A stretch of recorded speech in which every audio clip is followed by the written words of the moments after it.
Hello, it's Doug from Behind Closed Doors, and today I'm looking at Alan Roger Currie, author of Mode 1. Let's see what Alan's got to say. Alan Roger Currie. The book is entitled Mode 1, Let the Women Know What You're Really Thinking. Alan Roger Currie attended Chase Elementary School in Gary, Indiana. Then my family moved out to the Miller Beach area of Gary, and where I attended Kennedy King School and graduated from Word High School, and then later attended Indiana University. Got a degree in economics, and I have a minor in theater and drama.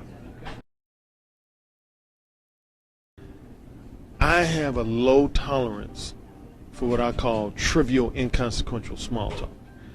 And I can talk about a wide range of subjects, but the key thing is, when I talk about anything, I like for it to be a subject that I'm genuinely interested in, and I feel like the party with which I'm conversing with is genuinely interested.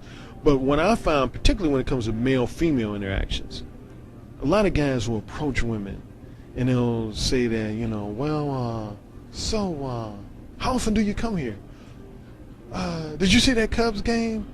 That's not really what's on. Yeah, I think the reason why I don't like small talk is because life is too precious, isn't it? You only have a finite amount of time, energy, and focus in this life. And so it's very precious, and there's not time to be wasting on small talk. And also, it's a distraction from what you really want to be talking about. Well, some people, it's funny you mention that, I've gotten into debates because some people say that there's an art to small talk and that to a certain extent you should engage in pleasantly phony banter. I think by implication, the word phony isn't a very nice word, is it? I find that in the long run it's a detrimental thing, and here's why. A lot of times when men approach women and they engage in the small talk, for the short run they might be fine with it. But let's say a man approaches a woman, engages in 45 minutes of this trivial, inconsequential small talk. And at the end of the conversation, the woman It's a waste of life. says, when he finally does say, hey, let's go out to dinner this Friday or whatever, she says, oh, you're a great guy, but, I'm getting back with my ex-boyfriend this week. What the guy says is, oh, man, I just wasted 45 minutes talking to her for nothing. Yeah. And that was his fault. Yeah. I've seen that situation happen dozens of times. A quadrant of what I described as 4 modes of verbal communication that I feel that men tend to operate in. I'll say mode 1 for last. I'll start off with mode 2. Mode 2 is conversational behavior that I would say is representative of your typical Mr. Nice Guy type. Mr. Perfect Gentleman. He wants to always present himself as very polite, very well. The thing about being the perfect gentleman is that you're a walking cliche. I don't know anything about interacting with you because you're not saying anything you think or believe to be true. You're just saying what's expected of you to say. There's no real intelligent thought in there anywhere. So you're easily replaceable. I could replace you with somebody else, and you're boring. He wants to avoid saying anything that can be perceived as too provocative, too forward, controversial. He's the guy that when he leaves a woman's presence, he wants that woman to tell her girlfriends, oh, he was such a great guy. He's such a nice guy. He's a sweetheart. He doesn't want his reputation compromised in any type of manner. And that, in the short run, that can be a good thing. Yes, because reputation destruction is primarily the way that females express aggression, so that's the first thing that they'll go after. Excuse me. That's the first thing that they'll go after. That's why men get nervous around them and are extra polite, because if somebody destroys your reputation, you now can have a group of people attack you. But it has its detriments, as I talk about in the book. I can talk about that a little later. Mode 3, that's your classic guy who, say, meets a woman. He knows he's interested in dating her and have some type of romantic interaction with her. But because of his fear of expressing that, he pretends to be content with just a platonic interaction. I think that would be the majority of men. I don't think, I think mode 2 there, by the way that he describes it and the way that I understand it, that's sort of like, it's a smaller amount of people. I think that mode there is a much greater amount of men put in the friend zone. The play brother. You always hear women say, "Yeah, I got this guy. He's like my play brother," and a lot of guys they go with that. They'll say, "Yeah, I'm Linda's play brother." I'm sorry, it's bull, Gerard, man. The brother really wants to hook up with that woman in a more. Yeah, not in all cases. I mean, I have a female friend and we're genuinely good friends, but the majority of people are very disingenuous about how they think and feel. Than platonic manner. That's mode 3. Mode 4 is when you've previously exhibited mode 2 and or mode 3 behavior, and you didn't get the reactions you wanted, you didn't get the responses you wanted, and now you're resentful. I'm sure you've run across a lot of guys who just had that chip on their shoulder towards women. I call them the misogynistic revenge seeker. They're like, yeah, I think that's because they've acted out what they believe is the social conditioning, and they haven't generated the response that they wanted, and so they're frustrated. And that's where you end up with the red pill crowd, because they've been made aware that what they've been told and brought up to believe to be true is not the case. They're like, "Oh man, all women ain't nothing. I hate all of them." Yeah, but then you've also got people that are like MGTOW and they get it and they just don't like it and they can't be arsed with it and they just walk away. And then you have other situations where there are people that shoot down schools because they're so resentful. And as a man, you can't allow resentment of the real world to eat you up. It's okay to have it as a phase, so long as you don't hurt anyone else or yourself, because it's a natural part of the cycle of the realization of the way that the world is. But when you get stuck there and you take your resentment out on yourself or other people, especially through violent means, it's wrong, totally wrong. And those men are very, very dangerous. And we need to help those men and boys to get a healthier frame of viewing the world. Misogynistic revenge seeker. They're like, "Oh man, all women ain't nothing. I hate all of them. Forget all of them. They ain't nothing but a bunch of, I can't stand them." So their whole attitude is antagonistic towards women, because they've been hurt, they feel like they've been disrespected, excessively rejected, It's because they have. etc. So now they're bitter, and that's what I call the mode 4 zone. Mode 1 is. And it's very strange, like, seeing this from like a dating perspective, because it's not just there, it's in the family courts. Look at the family courts and what's going on there. I've done other videos on it.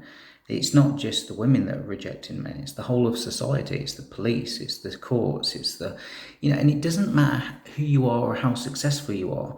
If you look at Chris Rock's latest Netflix special, Tambourine, he goes into it on there. It's absolutely horrendous. The more successful you are, the more money you have, the more they will take away from you. The better your reputation is, the more it will be destroyed. So no one's really safe. Is when you've reached a point where you just are totally self-assured. You express yourself in a very confident manner. You're very upfront and straightforward with whatever your desires, interests, and intentions are in regards to dating. And if those interests are not reciprocated, you're basically like, so what? You move on to the next young lady. But you let your interests be known up front so that you don't waste time. Like I talked about the small talk. Said more one guy wouldn't engage in 45 minutes to an hour of small talk only to have a woman say at the end of the conversation, I'm married, or I'm getting back with my ex-boyfriend, or etc. They would know within the first 5 minutes whether they have a chance of hooking up with that woman or not. Exactly. You don't have to go in and say, "Do you want to fuck me?" to a complete stranger. Yeah, all this stuff about approaching and all that kind of stuff. All you have to do is go in and introduce yourself. Gauge interest to see if they're actually interested in you, if you get on well, if you've got that kind of chemistry and connection, and then just move it along, sort out logistics. So there's not a lot to it. You've just got to be yourself, and be yourself is like the worst dating advice you could ever give somebody, because it's not instructional. But be yourself seems to be very similar to mode 1. Be honest. Be your honest self, not the false avatar walking cliche of the perfect gentleman that you think that you're supposed to be. Be who you are. You don't have to be rude, you can be highly respectful, but you can still be honest. Well, that's been the kind of comment sometimes. This is what I found. It started for me, a few years ago. Because of my low tolerance for small talk, A lot of times when I would approach women, I would be very upfront, very provocatively straightforward in regards to my desires, interests, and intentions. And it was almost this pattern I would get as far as a reaction. For the first 2, 3, 4 minutes, women would kind of freak out. Excuse me? Come again? I beg your pardon? What did you say? Because most people, quite frankly, aren't used to straightforward honesty. So it would always throw them for a loop initially. But then, as the conversation would go on, they would become more relaxed. We'd be smiling, laughing. And what happened is some of my friends would see this from afar and they say, dude, what? They would nickname it the Jedi mind trick. They said, what's this Jedi mind trick you're using? I said, what are you talking about? They said, I notice how you approach women, and initially it looked like those women are having an adverse reaction to you. Sometimes it look like they're on the verge of cursing you out. But then 10 minutes later, you got them smiling, they writing down a number. And I said, I'm just very upfront and straightforward with where I'm coming from. And initially, they're not used to that. And so my older brother, Steven, he was even skeptical about it. He had heard about it from coming from. He was like, what's this Jedi mind trick thing? What's this? And I just told him, I said, I'm very straightforward. And just listening to me, he wasn't a believer. Then he saw me in action a couple times. He said, oh, dude, you got to put this on paper. You got something going here. And so he would always encourage me to write it. I kind of would always blow it off. Finally, the first thing I did was I created this 25-page pamphlet that I called the Mode 1 Principles. And after I wrote it, honestly, didn't think too much of it. But what happened, he was a sales manager in San Diego, and he had these guys working for him. And there was 2 in particular that almost every day, he said, came in complaining about their social life, love life, sex life. And so finally, after weeks of hearing them complain, he said, hey man, you need to check out this pamphlet my brother wrote called the Mode 1 Principles. And I said, what's that about? And he gave him a nutshell. He told me it was about... Again, I haven't read Mode 1 and I'm not aware of the principles. So admittedly, I'm very ignorant of his work. But to me, Mode 1, by the way that he's describing it, just means be honest. Just be honest. It's not that difficult. And I think that probably the guiding principles, I would assume, are just there to help people be more honest with themselves. He told me it was about being more upfront, more straightforward, more self-assured. And they kind of waved their hand like, oh. Here's the thing, and I get this from a lot of guys. They said, you can't be honest with women. What are you talking about? You can't let women know what you're really thinking, which is the subtitle of my book, Let Them Know What You're Really. They were like, you can't let women know what's really... My brother was like, yes, you can. I'm telling you, I've seen my brother in action. Yeah, so I think a lot of it, by the sounds of it, Mode 1 isn't so much about teaching you to do something. Like, I don't like all this stuff where they talk about game and tricks and gambits and all that kind of stuff, like, and openers and sets and all that kind of stuff. I don't think it's so much about teaching game. It's about letting go of all that shit and realigning yourself with your instincts, which is what I like to talk about on this channel. And that's the line that I draw in the sand. It's like, is this honest or not? So again, I think I'd probably, by the way that he's describing it from what I've seen so far, I'd probably be an advocate of Mode 1. So they reluctantly read the pamphlet. One guy, he was going on a date like once every 5 to 6 weeks. After reading my pamphlet, he started going on like 2 to 3 dates a week. The other guy, his wasn't so much about quantity. He had one particular female who he was intimidated by. He was I'm sure you know guys, they had that one woman, like, I want to approach her, but I'm just scared. That's how he was. He was scared to approach the woman. He read my pamphlet, finally approached her. They ended up dating. I want to say less than a year later, they were engaged. So they came back just really lavishing that pamphlet with praise. They told my brother, they said, tell your brother to publish this as a book. He is on point with this stuff. This upfront, straightforward stuff works. They are so fearful of being perceived as too forward, too candid, too provocative. They don't want that because they're all about, their main thing is they're all about being liked. They want everybody who knows them to say pleasant things about them. You know, he's a great guy. He's a nice guy. They're afraid of conflict. So well-mannered. He's so polite, etc. They almost, I would argue, are become addicted to those flattering compliments that they don't want to say anything that they think might even in the least bit way make a woman say, you know, what did you say? Yeah, they want to play it safe and comfortable. And, and rightly so sometimes, because, I mean, you look at sexual harassment in the workplace and all that kind of stuff, it's, you're walking on eggshells. I mean, the more the culture kind of changes, the more difficult it is just to be a genuine heterosexual man in the world. So when they first approach a woman, their first objective is to make sure that woman likes them, feels comfortable around them. Then once they know that they're liked, and then the woman feels comfortable, then that's when they're willing to say, okay, I'm interested in you, or let's go on a date, or etc. But initially, they want to do all the flattery, all that, oh, you look great today, you're such a great person, I love your personality. They want to make sure that woman is flattered. But again, one of the biggest detriments of that is a lot of times they end up engaging in conversation for 20 minutes, half hour, only to find out at the conclusion of the conversation that the woman's not interested. Whereas mode one, he finds out when? He finds out within the first 5 minutes. You know, a mode one cat will come in the room like, next Friday, next Saturday. The woman's like, excuse me? You're excused. Next Friday, next Saturday. We're hooking up next Friday, next Saturday. I got free, both free. And the woman was like, wow, you just come out with it. Yes, I do. See, initially, when you come like that, someone will say, aren't you cocky? Or, you think you could just approach me and say, we gonna hook up next Friday, next Saturday. Who you think you are? And see, the mode 2 guy doesn't want those type of criticisms and feedback. He can't handle, being called cocky and all that, because he's gonna be like defensive. No, I'm not. I'm a great guy. I'm not cocky. Whereas mode 1 guy is basically like, come on with those subjective criticisms. I don't care.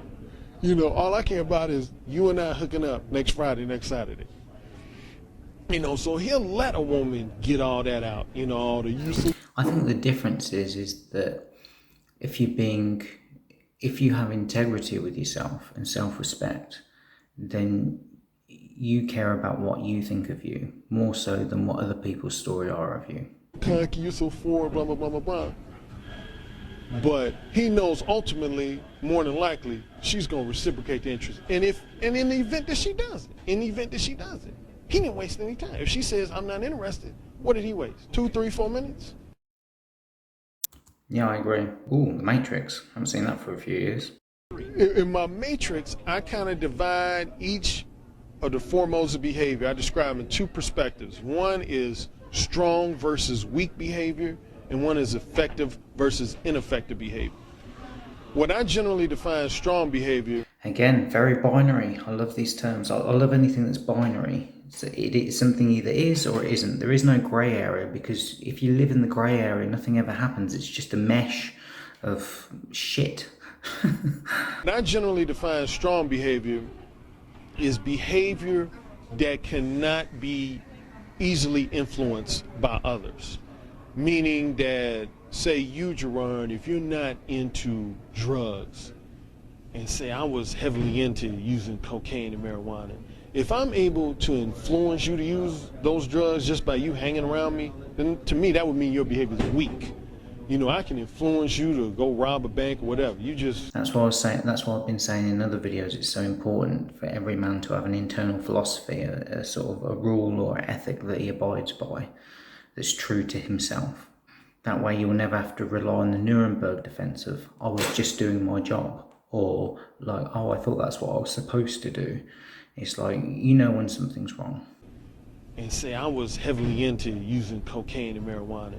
If I'm able to influence you to use those drugs just by you hanging around me, then to me that would mean your behavior is weak.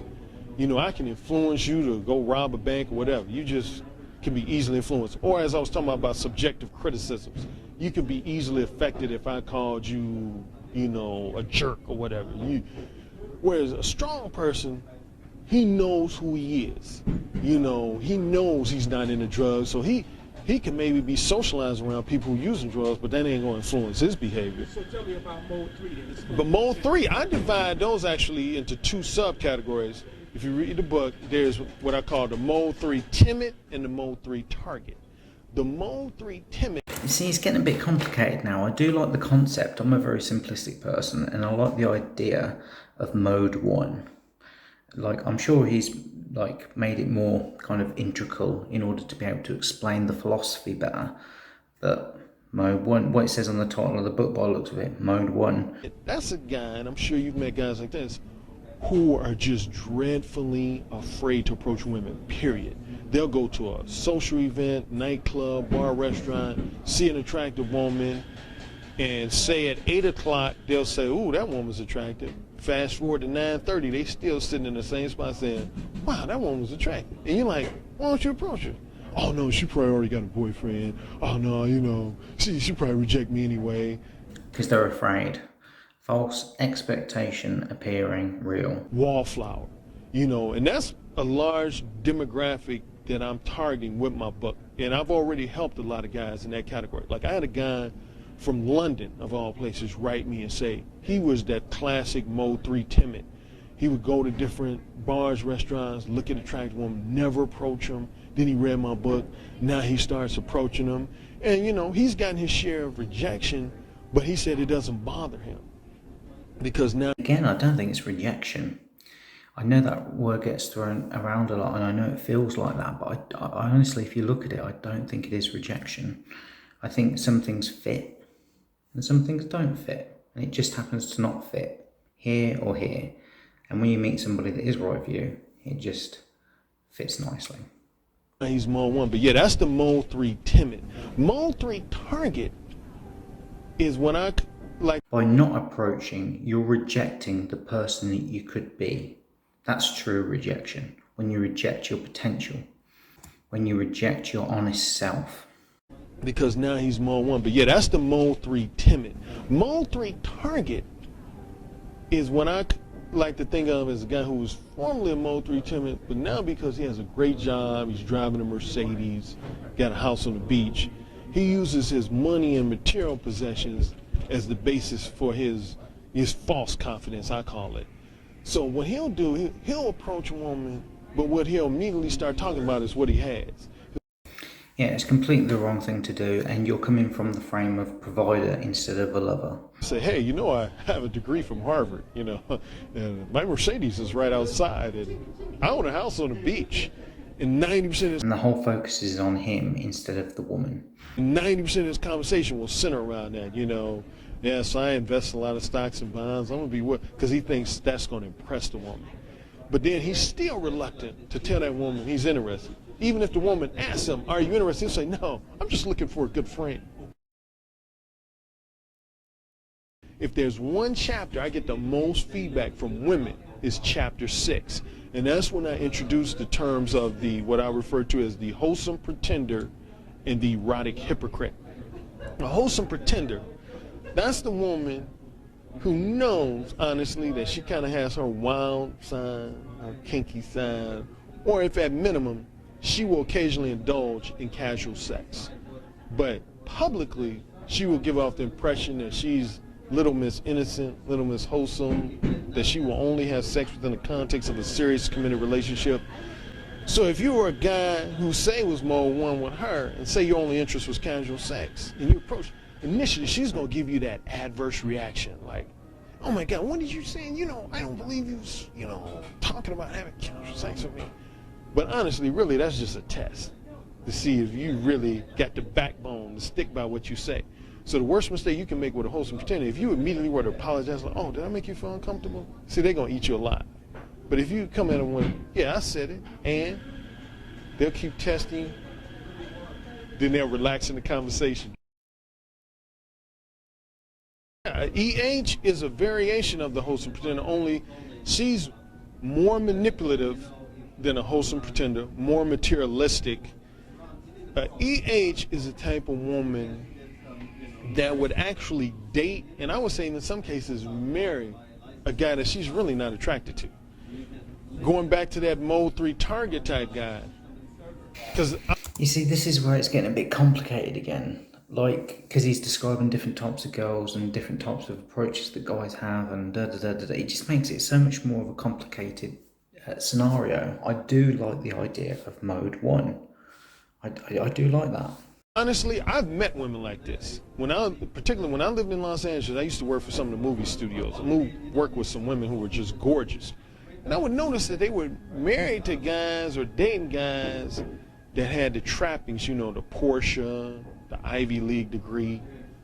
But I could tell just from talking to them that they weren't really interested in the guy. Matter of fact, a couple of them, they would have other guys coming to visit them that were more raw, you know, maybe tattoo, earring on a motorcycle, but they didn't have the trappings. So I would ask myself. Basically, he's just describing what I said earlier. One's a lover, the other's a provider. So she's using them as two different mating strategies. And if she can get away with not having to mate with the provider, then she's quids in. So I would ask myself, why are you dating or why are you married to this guy? But on the side, they say, oh, because he got the great job. He got the financial stability that I want. Oh, man, they going to get manipulated for days. Exactly. When you exhibit mode 1 behavior, one of the things I found, it makes you much more capable of identifying an EH very quickly. You'll know within your first conversation if a woman is an EH. And also, what you do over time is you learn what questions to ask and see the responses and the micro expressions in their face. I had a presentation for a singles organization in Chicago, and I can tell certain things I said really enlightened the crowd who was listening. And I would say probably one of the top 3 things I said that really had people, you know, rubbing their chin and shaking their heads like, is I made the point that I found through my experience and observation that the only way you can really be manipulated is if deep down you're trying to manipulate someone yourself. In other words, when you're upfront and straightforward with your interest, then it is next to impossible for a person to manipulate. Let me give you a couple examples. Yeah, again, I've said this a few times. I used to be a magician, and so I know a lot about deception and manipulation. And the first person you have to deceive is yourself. And so the great thing about being honest is you only attract honest people into your life because you just filter out all the bullshit. Let's say I wanted to borrow $1,000 from you, and I just come out and say, Gerard, I want to borrow $1,000. You're in a position where you either can say yes or no. Now let's say I wanted to borrow $1,000 from you. This would be kind of what a mode 2 guy would do. Instead of coming out straightforward and saying that, I say, hey Gerard, you want me to wash your car for you? You're like, oh sure, go ahead. Hey, I know you're busy. You want me to do some groceries for you? You say, hey, okay, go ahead. You thinking, hey, this guy's being great. So I'm trying to do these favors to butter you up. Then I have to do say 5. Again, it's very disingenuous and it's not honest behavior. Then I have to do say 5 favors for you. I say, hey, by the way, can I borrow $1,000? You're like, oh hell no. See, now I'm bitter. I'm like, man, I washed this car, I did the groceries, but did you ask me to? No, I was trying to manipulate you. Number 1, as I've just mentioned, you cannot be manipulated by women. You're not being manipulative. You don't waste time. And a woman knows clearly what your interests are. There's no vagueness, there's no ambiguity. You know, because sometimes a man will interact with a woman, she's like, is he interested? Not interested? Like a lot of times, guys will assume because they ask a woman, say, out to lunch or dinner, that automatically means that woman knows he's interested. But I've heard a lot of women say, oh, I thought he was just being nice. You know, a woman with a boyfriend will accept a lunch date because she think the guy just being nice. Asking a woman to lunch is not the same thing as saying I'm interested in dating you.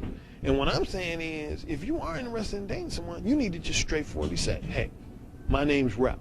I'm interested in dating you. How can that happen? Alan Roger Currie. The book is entitled Mode 1, Let the Women Know What You're Really Thinking. It's available on Amazon.com, Borders.com, BarnesandNobles.com, and other online sites. Mode 1, let the women know what you're really thinking. Alan Roger Currie. Thank you, Mr. Currie. Appreciate it, man. Well, he's very good at self-promotion, and I like him. I think he's got a good, by the looks of it, I haven't read it, obviously, like I said, but I think he's got a good product there. He's got a good philosophy, very rock solid, And like I say, you know, out of all the videos that I've seen so far, he's on the list of good guys. I like it. Very good.